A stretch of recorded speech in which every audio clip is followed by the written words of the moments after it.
Hello friends, welcome back to my YouTube channel Infinite Gyan. So friends, आज हम discuss करने जा रहे हैं ग्रीन सॉल्वेंट्स के बारे में एंड इनके टाइप्स के बारे में। तो सबसे पहले ये देखेंगे कि ग्रीन सॉल्वेंट्स होते क्या हैं। Green solvents, also known as environmental friendly biosolvents, which are derived from the processing of crops। ये कुछ इस तरह के सॉल्वेंट्स होते हैं जो कि एनवायरमेंट फ्रेंडली रहते हैं, इसीलिए इनको हम बायोसॉल्वेंट्स भी कहते हैं और डिराइव्ड होते हैं from the processing of crops. क्योंकि ये जो हमारे ग्रीन सॉल्वेंट्स हैं, ये नेचर से ही डिराइव हुए हैं और नेचर फ्रेंडली है।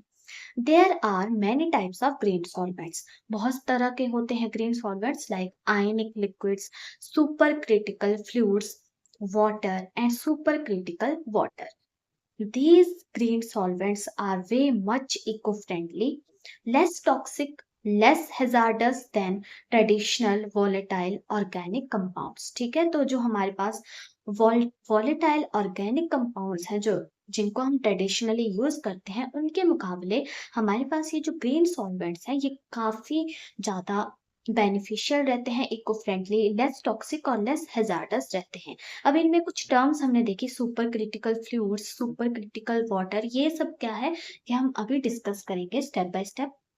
फॉर एग्जाम्पल, यहाँ पर हमारे पास यह दिख गया है इथाइल लैक्टेट। इथाइल लैक्टेट का ये एक मॉलिक्यूल है, ये एक ग्रीन सॉल्वेंट है जिसको कि डिराइव किया है from processing corn.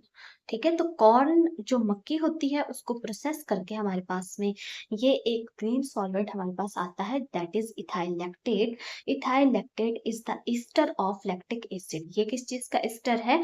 Lactic acid का, which is used as solvents in the paints and coating industry, जिसको हम एज अ सॉल्वेंट यूज करते हैं पेंट और कोटिंग इंडस्ट्री में। अपने पेंट में इसको मिक्स कर देंगे ताकि जो आपका पेंट है वो काफी स्मूथली जो दीवार है उसके ऊपर लग पाए।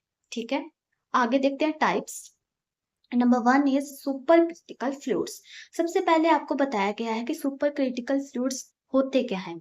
A compound that exists above it's critical pressure and above its critical temperature is known as supercritical fluid और SCF। ठीक है, तो एक ऐसा कंपाउंड, कोई भी हमारा कंपाउंड, चाहे वो वाटर है, चाहे कोई भी हमारे पास कोई गैस है जैसे कि कार्बन डाइऑक्साइड रहती है, जब वो अपने नॉर्मल टेम्परेचर के above above it's critical pressure या अबव इट्स क्रिटिकल टेम्परेचर के एग्जिस्ट कर रही है, तब वह सुपर क्रिटिकल हमारे पास में एक फ्लूइड बन करके आ जाती है। Their chemical and physical properties are between those of a gas and a liquid. उनकी जो केमिकल और फिजिकल प्रॉपर्टी इस दौरान किसके बीच में आ जाती है? वो गैसेस की तरह भी बिहेव करती हैं और कुछ कुछ लिक्विड्स की तरह भी बिहेव करते हैं। तो उनकी जो प्रॉपर्टीज है वो दोनों के बीच एक कंबाइंड प्रॉपर्टी को वो दिखाती हैं, that is in between gases and in liquids। ठीक है, super liquids are the perfect replacement for organic solvents for industrial and lab processes due to their great solubility in many polymers। तो क्या रहता है, हम इनकी रिप्लेसमेंट बहुत अच्छे से कर पाते हैं ऑर्गेनिक सॉल्वेंट्स से, क्योंकि उन ऑर्गेनिक सॉल्वेंट्स से भी अच्छा अगर कोई काम कर पा रहा है, दैट इज ग्रीन सॉल्वेंट्स, तो जाहिर है हम उन्हें ही इस्तेमाल करेंगे अपनी लैब प्रोसेसेस में। क्यों? क्योंकि उनकी जो सॉलिबिलिटी है वो बहुत ही अच्छी रहती है पॉलीमर्स में। तो यहाँ आपको फेज डायग्राम दिखाई गई है सुपर क्रिटिकल फ्लूइड रीजन की। यहाँ पर देखो प्रेशर है, नीचे की तरफ को टेम्परेचर रेंज दिखाई गई है, सॉलिड फेज, लिक्विड फेज, और ये यहाँ पर क्या है, सुपर क्रिटिकल फ्लूइड रीजन है। इन दोनों के, इन तीनों के ही बीच में यहाँ पर, जहाँ पर तीनों का जो ग्राफ है, वो जो लाइन ग्राफ है ये मिल रहा है, उसको ट्रिपल पॉइंट बोला गया है। तो ऐसे हमारे फ्लूइड जो कि अबव देयर क्रिटिकल प्रेशर और क्रिटिकल टेम्परेचर एग्जिस्ट करते हैं between both solid and liquid phase, उनको हम क्या बोलते हैं? सुपर क्रिटिकल फ्लूइड बोलते हैं, और उसको इस फेज डायग्राम के थ्रू दिखाया गया है। सुपर क्रिटिकल कार्बन डाइऑक्साइड, उसी तरह से हमारे पास में एक रहती है super critical carbon dioxide, is a good example of super critical fluids. जो नॉर्मल कार्बन डाइऑक्साइड है वो या तो एग्जिस्ट करती है इन अ गैसियस स्टेट और एग्जिस्ट करती है in the form of dry ice, जो कि इसकी फ्रोजन फॉर्म होती है ड्राई आइस। ठीक है, सुपर क्रिटिकल कार्बन डाइऑक्साइड, इसके बारे में देखते हैं क्या बताया गया है। Super critical carbon dioxide is known as a green solvent because it acts as a good solvent for many non-polar, few polar and low molecular weight compounds। तो ये काफी अच्छे से as a good solvent behave करती है, चाहे वो non polar है हमारे पास में, उसके पास कोई पॉजिटिव नेगेटिव चार्ज नहीं है, चाहे फ्यू पोलर है, बहुत ही स्लाइटली सा है, या फिर लो मॉलिक्यूलर वेट का कोई भी हमारे पास में पॉलीमर है, या उसके साथ में एज अ सॉल्वेंट वो बहुत अच्छे से उसके साथ मिक्सअप हो सकती है। Advantages of super critical carbon dioxide as solvent as compare to traditional organic solvents. तो हम क्यों इसको यूज करें, इसकी एडवांटेजेस क्या है। It is non toxic, number one is ये नॉन टॉक्सिक है। Second, it can be easily removed, इसको आसानी से रिमूव कर सकते हैं अगर हम इसे रिमूव भी करना चाहें तो। It is potentially recyclable, recyclable है। It is non flammable, non flammable है। It has high gas solubility, it has weak solvation, it has good mass transfer. Weak solvation है और गुड मास ट्रांसफर है, मतलब कि काफी अच्छा मास फॉर्मेशन इसमें हो जाती है, और नॉन टॉक्सिक है। Advantages of super critical carbon dioxide, इसकी जो डिसएडवांटेजेस है वो भी देख लेते हैं।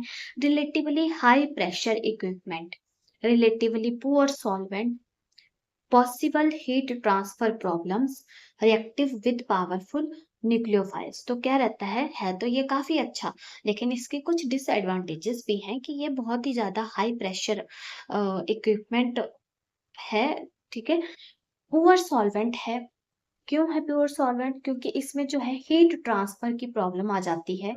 और दूसरा, क्योंकि और ऐसा क्यों देखने को मिलता है, क्योंकि कई बार ये बहुत ज्यादा अगर पावरफुल न्यूक्लियोफाइल्स है तो उनके साथ में ये रिएक्ट कर जाता है, इस वजह से।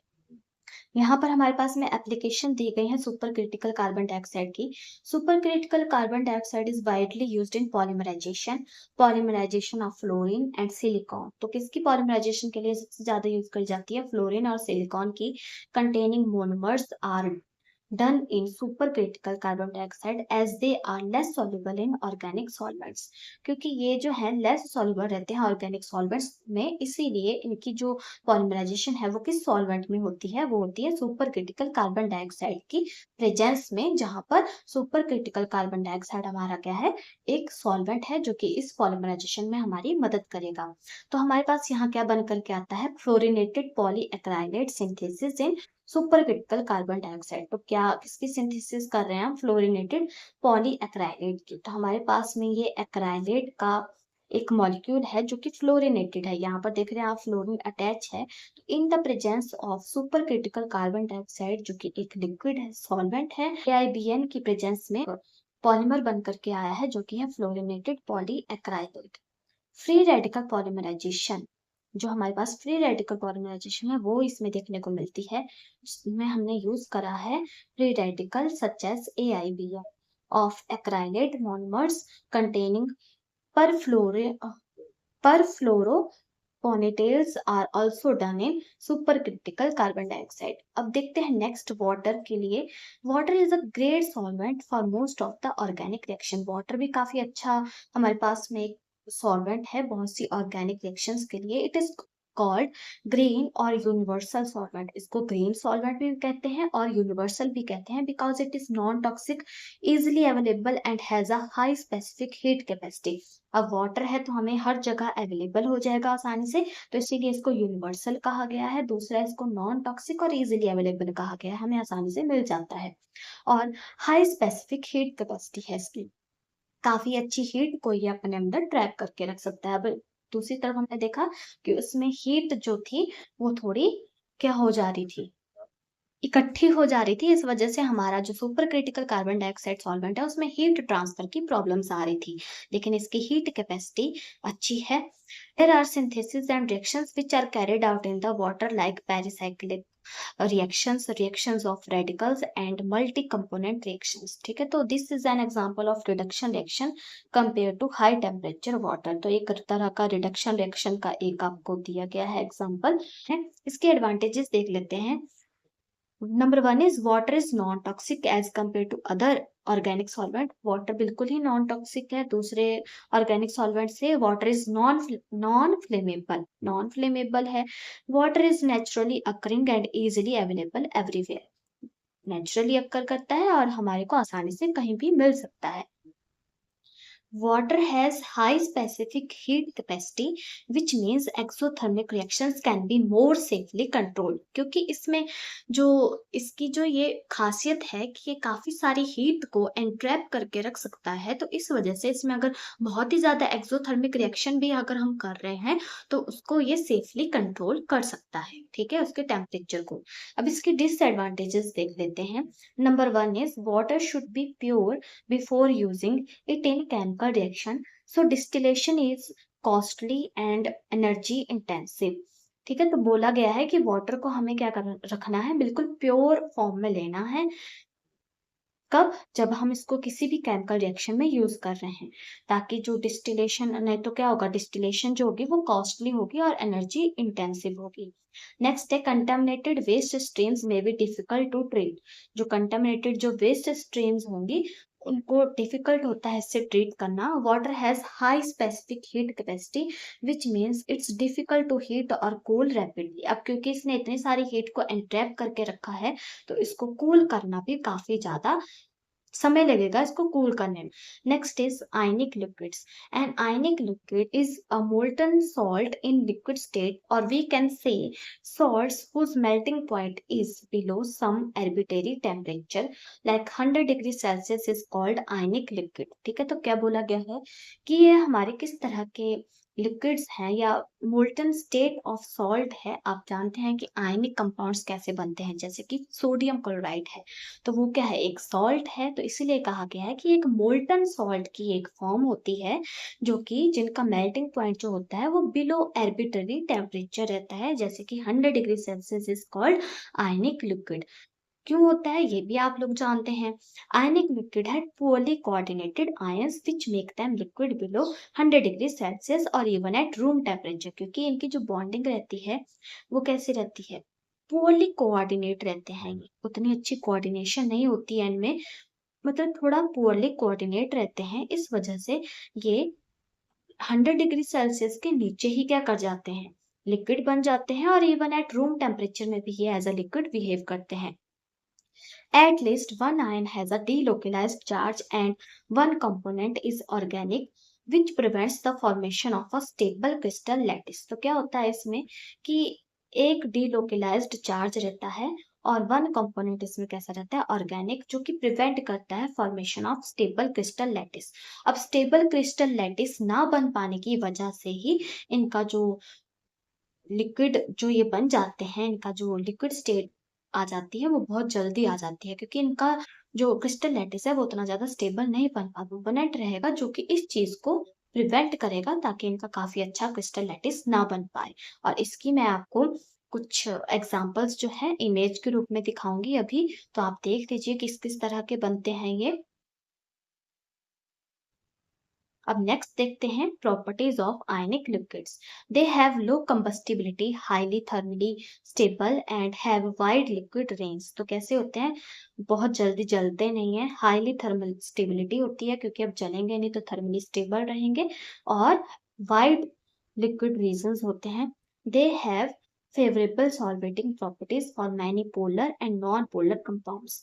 काफी सारे पोलर और नॉन पोलर कंपाउंड्स को ये अपने अंदर सॉल्युबल कर लेते हैं, अच्छी सॉल्वेटिंग प्रॉपर्टी है इनकी। Ionic liquids are moderate to poor conductors of electricity, non non ionising, highly viscous and exhibit low vapour pressure. तो कैसे रहते हैं ये, मॉडरेट होते हैं, पुअर कंडक्टर ऑफ इलेक्ट्रिसिटी हैं, नॉन आयनाइजिंग हैं, हाईली विस्कस रहते हैं और एक्सिबिट करते हैं लो वेपर प्रेशर। ठीक है, एप्लीकेशन अगर हम देखते हैं तो by changing the cation A9 ratio type and alkyl chain length properties like acidity, basicity, melting temperature and viscosity can be changed to meet particular demands. तो क्या कर सकते हैं हम, अगर हम इनमें केटाइन और एनाइन के रेशियो को चेंज करते हैं और इनकी जो चेन लेंथ प्रॉपर्टीज है उनकी एसिडिटी या बेसिसिटी को किसी को भी अकॉर्डिंगली जैसे हमें लग रहा है रिएक्शन के बढ़ाना है या कम करना है वो करते हैं, तो हम क्या कर सकते हैं, viscosity can be change to meet a particular demand. तो हम उस वहां पर पहुंच सकते हैं कि जो हमें चाहिए वो हमें मिल सकता है इनकी रेशियो को चेंज करके। Due to stability of ionic liquids at temperatures above 300 degrees Celsius, they provide opportunity to carry out high temperature reactions at low pressure। क्योंकि इनमें क्या रहती है, स्टेबिलिटी above 300 डिग्री सेल्सियस, तो इसलिए इनमें अपॉर्चुनिटी होती है हाई टेम्परेचर रिएक्शंस को हम कैरी आउट कर सकते हैं एट लो प्रेशर में। ठीक है। Next is fluoresce biphasic solvent. It means fully fluorinated hydrocarbon solvents that are immiscible with organic solvents at ambient conditions। तो किस तरह के ये सॉल्वेंट हैं जो कि फुली क्या रहते हैं, फ्लोरिनेटेड हाइड्रोकार्बन सॉल्वेंट्स रहते हैं जो कि इमिसिबल होते हैं ऑर्गेनिक सॉल्वेंट्स के साथ में। Reactants and catalyst should be soluble in the florus phase under reaction conditions, but that product would readily separate into a distinct phase at ambient condition। तो क्या कहा गया है कि जो रिएक्टेंट और कैटलिस्ट है वो शुड बी soluble, वो soluble होने चाहिए फ्लोरस फेज में। जब रिएक्शन कर रहे हैं तब उसका जब फ्लोरस फेज होगा तब वो उसके अंदर soluble रहने चाहिए, but that product would readily separate, जैसे उसका प्रोडक्ट बनेगा वो फास्टली हमें क्या करना है, सेपरेट करना है into a distinct phase at ambient condition. इसकी भी मैं आपको डायग्राम दिखाऊंगी अभी, फिर हो जाए कि किस तरीके से इसके फेजेस बने हुए हैं और अलग अलग फेज में हमने इसको सेपरेट करके रखा हुआ है। यहाँ पर हमें जो बॉन्ड देखने को मिलता है वो देखने को मिलता है कार्बन और fluorine bond in fluorous biphase solvent is very stable and provide it properties like a non toxicity, high level of inertness, highly thermal stability, low flammability and hydrophobicity. ठीक है, तो ये सब इसको इस बॉन्ड के कारण इसमें ये सारी जो प्रॉपर्टीज हैं वो इसमें देखने को मिलती है। Non toxic, high high level of inertness, highly thermal stability और लो फ्लेमेबिलिटी और hydrophobicity. Last one is our PEG, that is polyethylene glycol।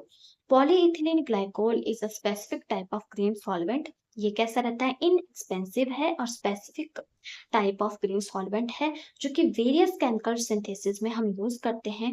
PEG has a low toxicity as compared to other organic solvents। इसकी low toxicity रहती है, thus it gives pure yield। ये हमें pure yield देता है। तो ये है हमारा PEG, पॉलीइथिलीन ग्लाइकोल का एक हमारे पास में एग्जाम्पल। तो यहाँ पर बोला गया है इसकी एडवांटेजेस अब हम देख लेते हैं। It is an eco friendly solvent. ये कैसा है, इको फ्रेंडली सॉल्वेंट है। Reactions have excellent compatibility in both thermal and microwave radiations. तो बहुत अच्छी कंपैटिबिलिटी देखने को मिलती है रिएक्शंस की, चाहे हम थर्मल में करवा रहे हैं चाहे माइक्रोवेव में करवा रहे हैं। Number 3 is metal PEG system can be readily recover and refuse. इसको हम काफी फास्टली रिकवर भी कर सकते हैं और रिफ्यूज भी कर सकते हैं। ठीक है, तो ये थे हमारे पास कुछ ग्रीन सॉल्वेंट जिनकी हमने अभी प्रॉपर्टीज देखी, कुछ उनकी एडवांटेजेस भी देखी और डिसएडवांटेजेस भी देखी। सो फ्रेंड्स, आई होप आपको अच्छे से समझ में आया होगा कि ग्रीन सॉल्वेंट्स क्या रहते हैं और किस किस तरह के इनके टाइप्स हैं, डिसएडवांटेजेस। मिलते हैं नेक्स्ट लेक्चर में। Till then guys, take care, good bye.